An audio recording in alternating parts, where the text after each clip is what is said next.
This presentation is just to run through a project that we are driving forward in 2018.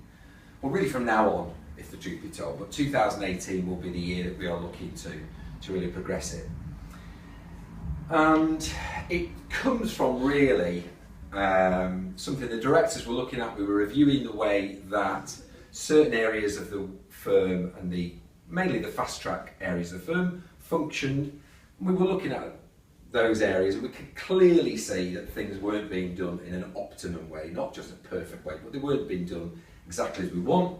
So we said we need a drive to improve things, we need to identify where we're being inefficient, where we are, our service isn't as good as it should be, and then we want to have a drive to improve. And as we were working on this, it occurred to us that it would not make sense to do this in isolation. It would make sense to say, well, let's do this for every department across the practice. Hence, we came up with this, which is the Operational Excellence Project. So, OPEX is what we're calling it, and it means Operational Excellence. There's no magic to that, there's no secret to this. It just means what we do, let's do it as well as we possibly can. It really is as simple as that. And it's a recognition, that first bullet point, we are not perfect. So there's loads of things when we look around, and we all know this from working in your teams, in your environment, you look around and there's things that we could do better. And if we could do it better, we should do it better. And together, cumulatively, all these things reduce the quality of the service that we give to clients, and they reduce profitability.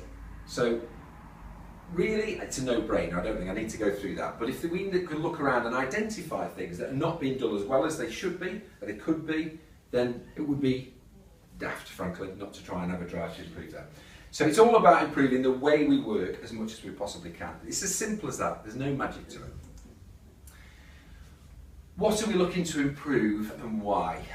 Now these examples are quite practical, deliberately so, and they are examples that relate to fast-track PI work. But actually, we're conscious that this OPEX is deliberately being driven across all areas of the practice, whether you're in accounts, you could be in IT, you could be in multi-track.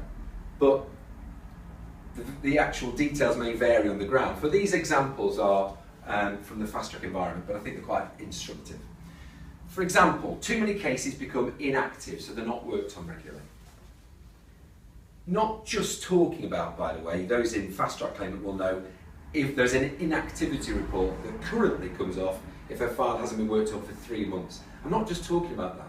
When I say inactive, I mean, depending on what stage the case is at, depending on how often it should be worked on, it's not being worked on as often as it should be. So it doesn't matter if it's not coming up on an inactivity report, it's inactive if we're not working on it as often as we should be. And too many cases drift, and I've put there, so we don't grasp and then progress the key issues as quickly as we should. So we're probably a little bit joined us, we tend to see cases when they've gone wrong, or there's a complaint, or there's a problem. But when we do look at cases, we can often see, look, if somebody had really, nobody's ever got to grips and really understood the actual case, the features of this case, the issues here, and if they'd done that 7 or 8 months ago, we wouldn't be here. We wouldn't have this complaint, we wouldn't have this problem. So really what we're trying to make sure is when people are working on files, they actually, from the word go, they go in the right direction. They understand the challenges in the case and they move in the right direction. But that can be the same if it's a project in IT, to make sure we understand what the problem is at the start and get it right from the beginning. All the way through every department, that principle is something we want to drive. Too many avoidable failed cases. Avoidable failed cases, I emphasise. So we know that cases fail, and that's fine, that's part of what we do. But if they're avoidable, i.e. the client loses patience or confidence in HCC, of course we should be looking to avoid that, because failed cases to this practice and to every other PI practice out there are huge, huge implications financially. They're probably our biggest cost, if the truth be told, avoidable. So we must, logically, we'd be mad not to spend a lot of time and effort looking to see how we could reduce that. And too much money written off due to avoidable errors. I mean, we just write off because of things that have been avoidable errors I'm talking about. You know, thousands and thousands every month. Now, most money we write off, we accept as part of what we do. So if we are spending money on a case to see if we've got a claim, clean neg, for example, that's par for the course. But There's other errors that we're making which are avoidable because we're not as organised as we should be. They are what we should be focused on. And why are we doing these things? Hopefully stating the obvious. In a fixed fee environment, these things make you less profitable, which is obviously a negative. And of course, client care and satisfaction, if cases are inactive, if they're drifting, so they've been worked on but they're not actually moving forward, if the client's losing confidence in us, there's avoidable errors. Of course, all these things mean that clients are fed up with us, and that's to be avoided. So how can we achieve operational excellence? So in other words, how can we try and change things so that we are doing what we do as close to perfection as we can get it?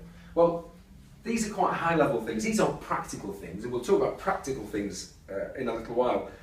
But we can encourage a more professional culture. Don't just accept that problems and errors are inevitable. I think we have to, as a practice, collectively and individually, start saying, actually, we want higher standards. We're going to expect more of ourselves.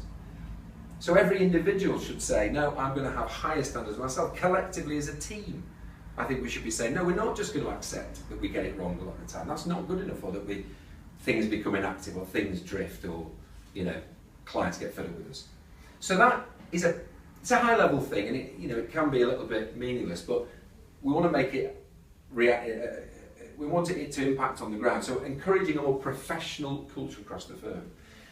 Individuals considering what's most efficient overall and not just for them. So that's some feedback we had that said sometimes it feels like people in other areas do what they need to do to get it off their desk, even though it's causing me a problem down the line. And had they actually got to grips with an issue there, it would have saved me hours and hours. That type of culture. Improving the management structure to ensure directors and managers monitor and follow cases. Now, the most significant change in practice is going to be in the fast track, the FTU teams. But actually this is something we're looking to drive across every area. So we're now going to say, in the past we have too often relied upon the fact that we have got, by and large, great staff. We've got people who are very good at what they do, and we have told them in reasonably clear detail what we want, how we want cases to progress, and then we just hope they do it. And managers and directors only get involved when it goes wrong, and we're trying to unpick it or unwind it or work out. Actually, we have looked at this very closely. We've sat down with managers, we've really interrogated this. We are absolutely sure that if we have a management structure which allows managers to have more involvement in cases as they're going along, so that things don't go wrong, don't drift, don't become inactive, and where those things happen, we can see it and we can pull it back on course, then that will be a much more efficient model overall. We want to ensure that errors and delays don't go unnoticed or unchecked. That's just what I've been talking about. So where we've got a system where the managers will spot more often when that happens, not every time, but if we have a system who's will spot it, that would be good. Driving improvement across the practice before external changes are introduced. We all know that there's PI reforms on the horizon. We don't quite know when they're going to be implemented, but we know they're coming. This OPEX drive is not really about that. We will have another how to adapt to the reforms programme when the time is right, when we know the details and we know when it's been implemented. But what we don't want to do is when the reforms are announced and the detail comes out, we know when we're going to be facing then, look at our current operations and say, Christ, it's going to take us 6 months to fix what we're doing now before we can even start to try and adapt to these seismic, fundamental changes that we know are coming. It would be madness. So what we have to do now, however long it's going to take for these reforms to come in, by the time they come in, we need to make sure we have driven this improvement forward, this operational excellence project, and we are as close to perfection as we can get. What can we do in the short term? Again, when we take a step back and we look at things like failed cases, why are clients getting fed up and saying, just suddenly going off the radar, we can't get a response from them, we're chasing them. We can read into that they're not exactly impressed with us. These are things that I think we should focus on, making a good impression on clients from the start.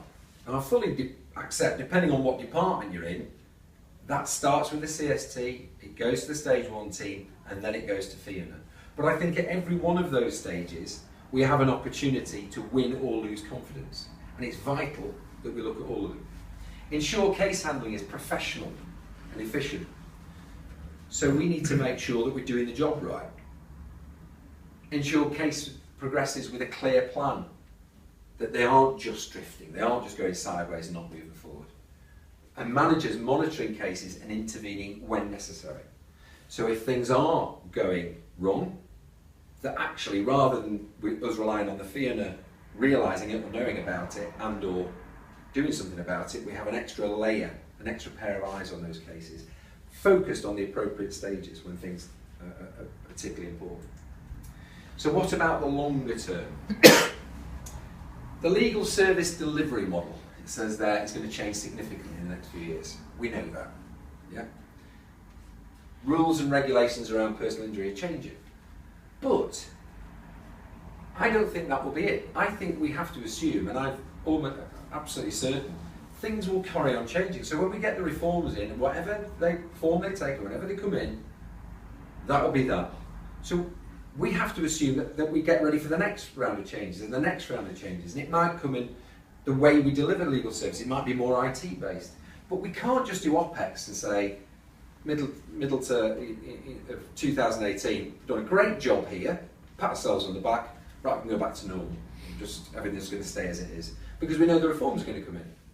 And then when the reforms have come in and we've managed to adapt to that, and that is going to be huge, we can't then say, right, we've done that, brilliant, we can relax now, because we have to assume it will keep changing. And there is nothing to be frightened of there. That is not, when great changes come, there is always opportunity as well. These things are disruptors in the market, and there will be people who get it right and people who get it wrong. So we need to continually evolve and improve. It isn't going to stop, and that's not a bad thing, but we need to have that mentality across the practice to say we're going to be constantly reinventing ourselves slowly as we go along. The firms who stand still won't survive. We can already see that. We need an open and innovative mindset permanently, and we need to challenge established assumptions to see how we can improve, because I've done it myself in meetings, sat there and said, well, you know, that's just the way we do it. I think we need to be challenging that gradually and constantly as a practice. Everything that we do, just because it's always been done a certain way doesn't mean that we shouldn't be looking to change it and improve it. So, HCC OPEX core principles to build this culture, this professional culture. This is something really we've learned from First Central, if the truth be told. When First Central, we started the ABS, First Central, the insurance company, had their values, First Central values. And in all honesty, I was probably a bit sceptical as to whether it was just a little bit meaningless nonsense and management speak. But it is very interesting when you see in that, because we are very lucky, we've got two law firms running side by side, and we can see little differences, and where those differences make a real difference to efficiency, profitability, productivity. And actually, we've taken the view that these values are very important to have. We don't want to overdo their importance, because the reality is they sit behind, if you like, everything, all this culture we're trying to build. But these are the core principles or values, whatever you want to call them, we think should underpin HCC's OPEX project. A quality of service, that goes without saying, I would hope. Professionalism, getting things right first time, that's so important. You know, if the CST don't record the right accident circumstances, if the CNF goes off and it's defective, if it goes to a fee earner and we don't read the medical report properly and we go in the wrong direction, all these things create drift and delay and inefficiency. And then we go on to the three ones at the end. Efficiency speaks for itself. Reliability and accountability. We want to establish a culture where every single person knows what is expected, knows what their role is, and is accountable for that, and is reliable in delivering on that. Every single person in practice, this is not just lip service, is absolutely crucial to the way in which this firm operates overall. Otherwise, in reality, we'd save ourselves a salary. Every single person has a vital contribution, and I think too often in the past, people have not really understood how important what they do is and how that contributes to the overall success of the practice. So we want people to understand that and then be reliable and accountable. So those are the core principles. Have a think about those. But those, once we've got any feedback on those, we want those to drive this culture across all the departments. KPIs, I presume everyone knows what that means, but it's key performance indicators. So KPIs to improve in 2018. So key performance indicators are things that you can measure that tell you if you're doing better or worse or you're static on key things. So there's no point measuring things that don't really affect our efficiency, our profitability, quality of our service. We need to measure things that really do tell us whether we're doing well. And these again are fast track centric, and directors are coming with different KPIs for every single department. We're working on it as we speak actually. But KPIs for the fast track and the MOJ teams will be along these lines. Minimise failed case rates. That should be an obvious one because there's such a huge cost of practice. Minimise inactivity, so where the case isn't worked on. Minimise drift, we've talked about that. Minimise write-offs, speaks for itself. Improve settlement numbers. There's no huge surprises here, I'm imagining. Maintain or improve issue rates. It may be actually on the non-MOJ side, we're issuing as many as we should ought to be, but we want to maintain that. And improving fees. And the reality is the fees will improve with all these other things. So they're specific to fee earners, I get that. But each director has now been assigned, every single department across the practice, there is now a director who they're reporting to, the managers reporting to. And they will be setting their own KPIs for every single department and be looking to manage how that is performing, how the department is performing month on month.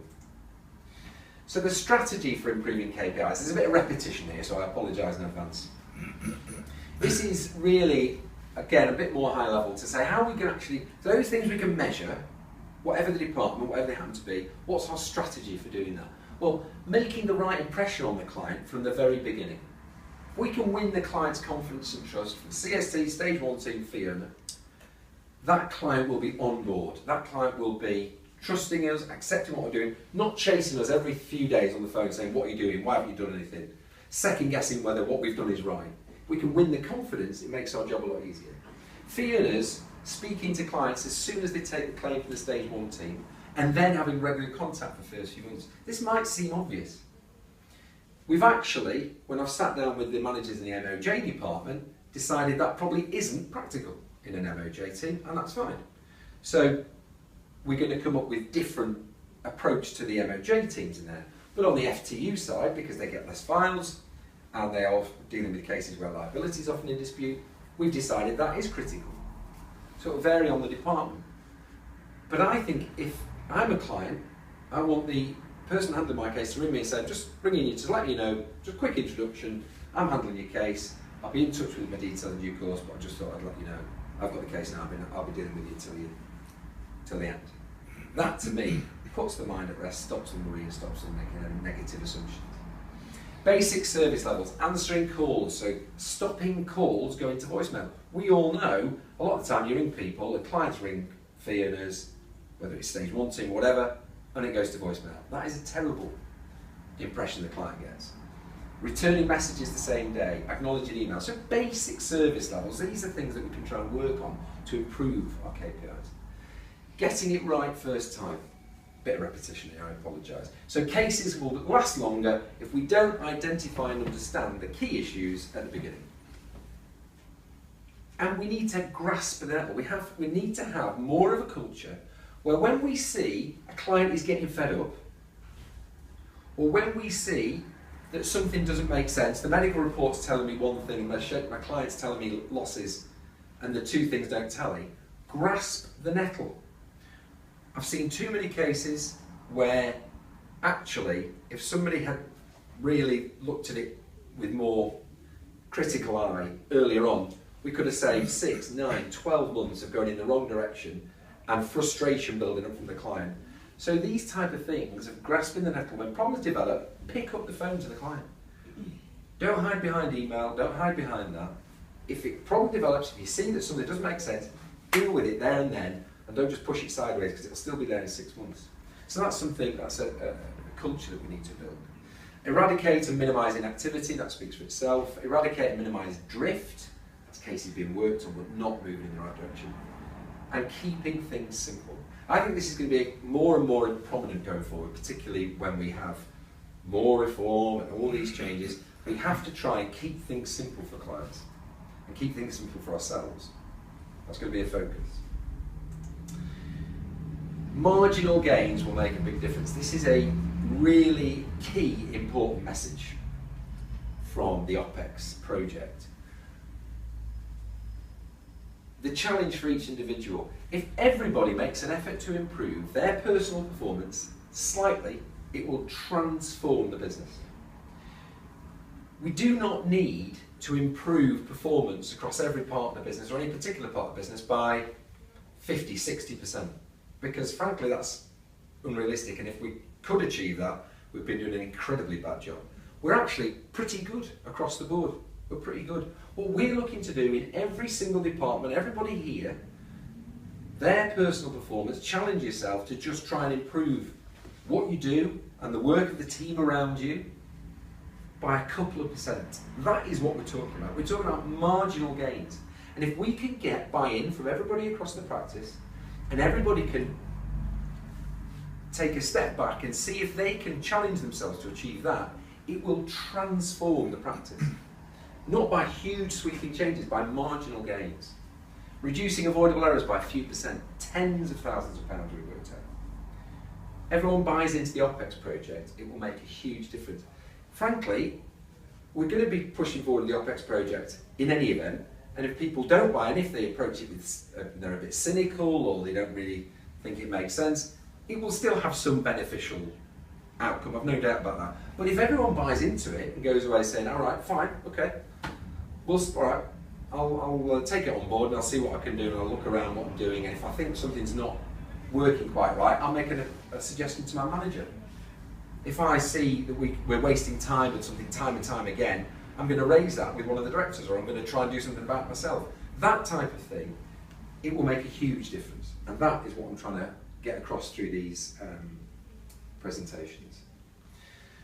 What we're working towards, well, you know, as close to perfection as we can get, really. We're looking to develop a law firm where every case is progressed efficiently and nothing is allowed to drift. Will we ever get there? No, of course. But we can get as close as we possibly can. We want a proactive management structure that strikes the right balance between reacting too late and micromanagement. I think nobody wants a management culture across this firm where you can't send an email or action something in VF without your manager approving it, of course. But I think we're too far the other way for the last few years. I think, and that's the director's fault, square and simple, absolutely fine. We've sat around the table and we accept this. We also don't want a situation where we found ourselves in recent times where we only get involved when it's gone wrong. And managers and directors are saying, why wasn't this done 6 months ago? That's what we're trying to work on and erode. Managers having face-to-face discussions with fee earners on every case. In actual fact, again, as we've worked on this since we drafted this presentation, for example in the MOJ environment, that might not happen. If in certain cases get to a stage 2 offer within a certain timescale, it'll never go to the manager. But where appropriate, you can read into that, managers having face-to-face discussions. Fee earners making sure that the correct decisions are made and agreed actions progress. So there's 2 parts to that. One is, at an early stage, let's make sure we understand what needs to be done in that case, what the challenges are, make sure we understand the medical evidence, what the schedule of loss should be. And then, once we're heading in the right direction, we need to make sure we do what we're supposed to do, when we're supposed to do it. Managers checking is a second pair of eyes on that and a layer on that, but actually, fee earners, of course, are the most important part of that. And we want the management involvement assisted by VF reports. So the VF reports will target on sweet spots, if you like, stages in cases where we know it's really important that things happen in the right order and at the right time. So it won't be scattergun management. How do we achieve this? Essentially, going to be lines of responsibility. There's 3 directors and we've all been assigned departments to monitor. In every department there are managers, and in every department there are staff, whether they're fee earners or they're an accounts team or whatever. And we're now going to have clear lines of responsibility. I'm accountable to the other 2 directors to make sure the departments that I'm responsible for are being monitored on the KPIs and are heading in the right direction. If they're not heading in the right direction, that we know about it, and as far as we possibly can, that we try and do something to change the course and to make sure we are heading in the right direction. So, directors are responsible for delivery of managers' performance. I'll be sitting down with managers on a weekly, fortnightly basis to say what the KPI is looking like, what does that tell us, and what we're doing about it. Managers responsible for delivery of fee earners performance or staff performance with regular meetings. Fee earners responsible for their own, or staff responsible for their own performance across key areas. So again, these KPIs will be for every department, and it's for everybody to take responsibility for their part in that. And all staff recognising what they can do personally to improve HCC. I can't emphasise this enough. Everybody has to deliver on their role, otherwise it really doesn't work overall. Certainly not in terms of optimising what we do. So key performance issues, this is a bit repetitive, so I'll whiz through these, but these, for example, for fee earners. So key KPIs for fee earners, fees, yeah, we're going to have targets for fees, but we're also at minimum. Now we already have that in our performance management. We haven't been monitoring or enforcing that properly. That will change in 2018. We are considering, by the way, a move to gross fees, so doing away with the marketing fees, which really have stopped being what they were originally brought in. I won't go into too much detail here. When marketing fees were brought in, they really did reflect the cost of acquisition for a case, and over time that hasn't really been the case.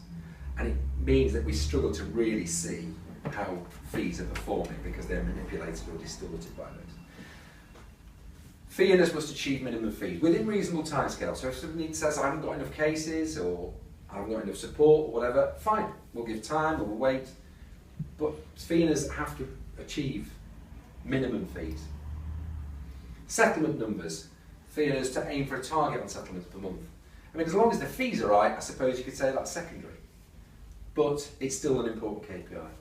Quality of service and client care. Of course we can monitor complaints. The problem with that is you only know about the ones that have got to the point where the client's lost confidence to the point they're complaining.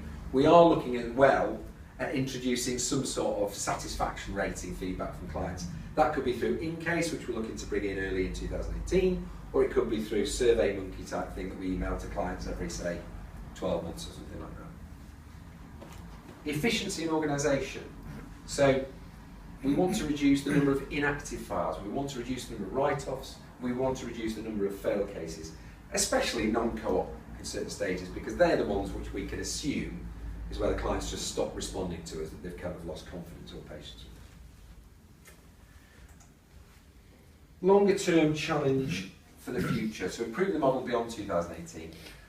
This is the final slide in this presentation. And this really is not about OPEX, and it's not really about the PI reforms. This is about beyond that, okay? But I thought I'd finish off with this. The key to the long-term opportunities is understanding what customers, i.e. clients, and suppliers are going to want.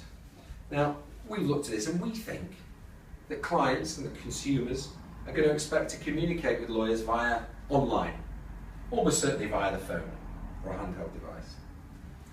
They'll expect messages and requests to be acknowledged like that, because that's what they're used to from the bank or from their Sky TV or their telephone provider.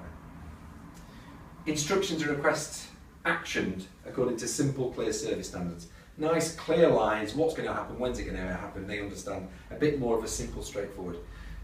The old-fashioned view is that lawyers kind of dealt with incredibly complex things and the clients didn't understand it and we just patted them on the head and told them it'll all be fine.